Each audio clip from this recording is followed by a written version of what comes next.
The curtain is set to fall on Broadway's longest-running show, Phantom of the Opera. Will close in April. But we'll get some new work, including a different offering from Andrew Lloyd Webber. We're here to celebrate the arrival on Broadway next March of My Cinderella. We are going to preview on February the 13th, and February the 17th, sorry, and we are going to open on March the 23rd, which is the day after my 75th birthday. Bad Cinderella is one of more than a dozen new shows opening on Broadway this year. The list of new arrivals includes both musical and non-musical comedies, action stories, romances, and tragedies. CBS News contributing correspondent Jamie Wax joins us. Jamie, it's great to have you here with us. So which upcoming Broadway shows are generating the most hype and buzz?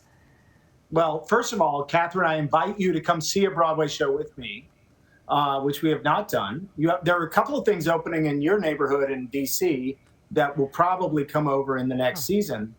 But it's an amazing time because Broadway literally died. It's an incredible thing to imagine for almost 3 years for one of America's primary art forms, for New York's biggest engine and generator of tourism to die. And it's back, and it's back bigger than ever. Between Christmas and New Year's, which happened to be a Sunday to a Sunday, which is very rare, Broadway generated $51.9 million. Wow, $51.9 million. That's an amazing number. A record. The Lion King, in fact, itself set the record that was previously beaten by Hamilton and earned $4.3 million in 1 week. The thing I always tell people about The Lion King is that the movie was, at the time, the biggest movie that was ever done by Disney Animation Studios. And when The Lion King was running at full force globally, it out-earned the movie every week. Wow. So you have to understand how important theater is as a driver to a place like London, to a place like New York. And also the fact that this really represents the work of artists trying to operate at their highest level. So what are some of the last chance shows that people should go see before they close out in 2023? Oh, this is the time. Look, if you are coming to New York, if you're living in New York, there are incredible shows. You've got to see Into the Woods before it closes.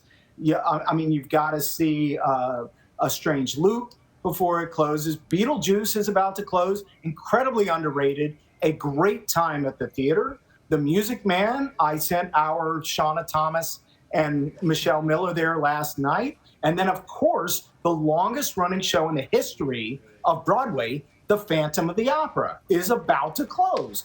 I mean, these are things that should be lifetime goals for people who love theater.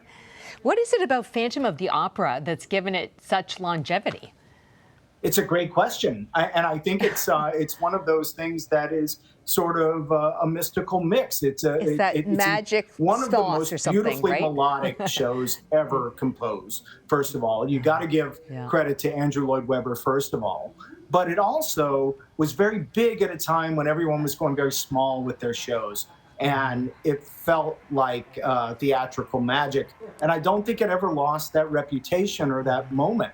I mean, I've seen the show 5 times.